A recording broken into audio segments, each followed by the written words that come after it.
friends, எல்லாருக்கும் வணக்கம். இன்னைக்கு நம்ம பெரண்டை துவையல் எப்படி செய்யறதுன்னு தான் பார்க்க போறோம். பெரண்டை வந்து இப்போ ரொம்ப ஸ்பெஷல் ஆயிட்டு இருக்கு. ஏன்னா நிறைய பேர் வந்து சிட்டில கூட இதெல்லாம் சமைக்க ஆரம்பிச்சிட்டாங்க.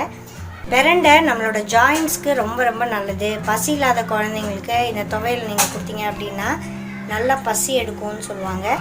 பெரண்டை துவையல் செய்யறது ரொம்ப ரொம்ப ஈஸி. இன்னைக்கு நம்ம அதை எப்படி செய்யறதுன்னு பார்க்கலாம்.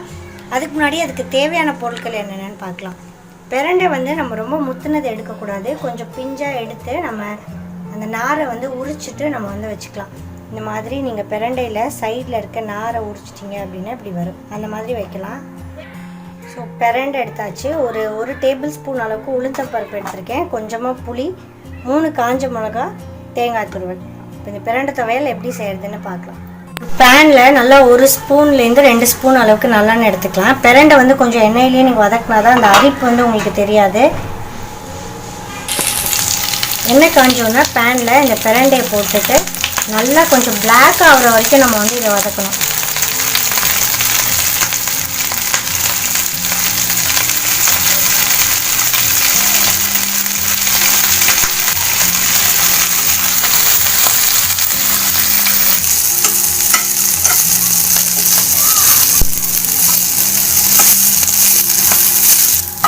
பச்சைலாம் லைட்டாக மாறி இருக்குது. பட் நல்ல ப்ரௌனாக வந்தால் தான் நம்மளுக்கு வந்து அந்த அரிப்பு வந்து இருக்காது. ஸோ நல்ல ப்ரௌன் ஆகிற வரைக்கும் நம்ம இதை வதக்கி எடுத்துக்கலாம்.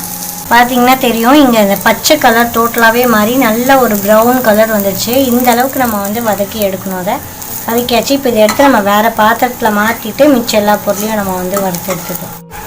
அதே பேனில் நம்ம கொஞ்சம் எண்ணெய் எடுத்து உளுந்தம்பருப்பு, இந்த காஞ்ச மிளகாலாம் வறுத்து எடுத்துக்கலாம். உளுத்தம் பருப்பு நல்லா ப்ரௌனாக கொஞ்சம் வாசனை வர அளவுக்கு வறுத்தா போதும்.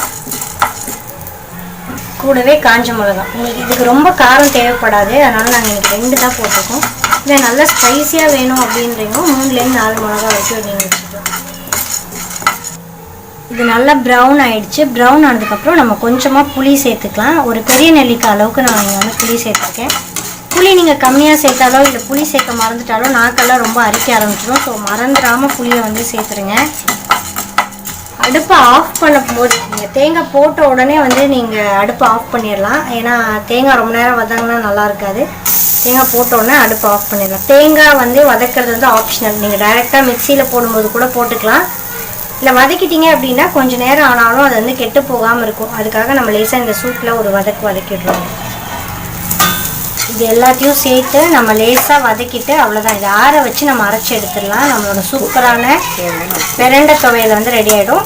இங்கே அரைக்கும் போது தேவையான அளவுக்கு உப்பு வச்சு நீங்கள் அரைச்சிக்கலாம். உங்களுக்கு எவ்வளோ தேவையோ அவ்வளோக்கு நீங்கள் உப்பு வச்சு அரைக்கலாம். அரைச்சி எடுத்தாச்சு. நம்மளோட அருமையான பெரண்டை துவையல் வந்து ரெடி. பெரண்டை துவையல் வந்து குழந்தைங்க பெரியவங்கன்னு அவ்வளோ பேருக்கும் ரொம்ப ஹெல்த்தியான டிஷ். ஜாயிண்ட் பெயின் இருக்கவங்க, கால்சியம் குறைபாடு இருக்கவங்க, பசி இல்லாத அவஸ்தைப்படுறவங்க, இந்த மாதிரி எல்லாருமே வந்து இதை வந்து எடுத்துக்கலாம். வளர்கிற குழந்தைங்களுக்கும் டெய்லி மூட்டு தேய்மானம், எலும்பு தேய்மானம் இருக்கவங்க பெரியவங்களுக்கும் ரொம்ப ரொம்ப நல்லது. 30+ இருக்கவங்க இப்போவே இதை நீங்கள் ரெகுலராக சாப்பிட ஆரம்பிச்சிங்க அப்படின்னா ஃப்யூச்சரில் நம்மளுக்கு வர ஜாயிண்ட் பெயின்ஸ் எல்லாம் வராமல் வந்து நம்ம தவிர்த்துடலாம். ரொம்ப ஈஸியான, சிம்பிளான பட் ஹெல்த்தியான ஒரு ரெசிபி. கண்டிப்பாக ட்ரை பண்ணி பாருங்கள். எல்லோரும் கண்டிப்பாக ட்ரை பண்ணுங்கள். உங்களோட வேல்யூபிள் கமெண்ட்ஸை கமெண்ட் செக்ஷனில் கமெண்ட் பண்ணுங்கள். இந்த வீடியோ உங்களுக்கு பிடிச்சிருந்துச்சுன்னா ஃப்ரெண்ட்ஸ் கூட ஷேர் பண்ணுங்கள். மறக்காமல் சேனலை சப்ஸ்கிரைப் பண்ணுங்கள். தேங்க்யூ.